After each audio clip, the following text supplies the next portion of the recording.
Okay.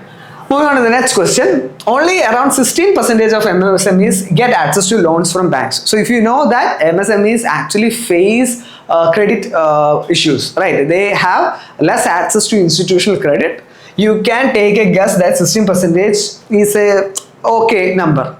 Okay, even if you don't know the exact value, you can take this as a okay. It's a what you can say a possible probable number. So this is correct.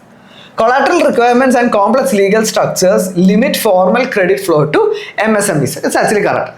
Okay, so most MSMEs, what they are kind of like, in fact, about 99% of our MSMEs are actually micro, right?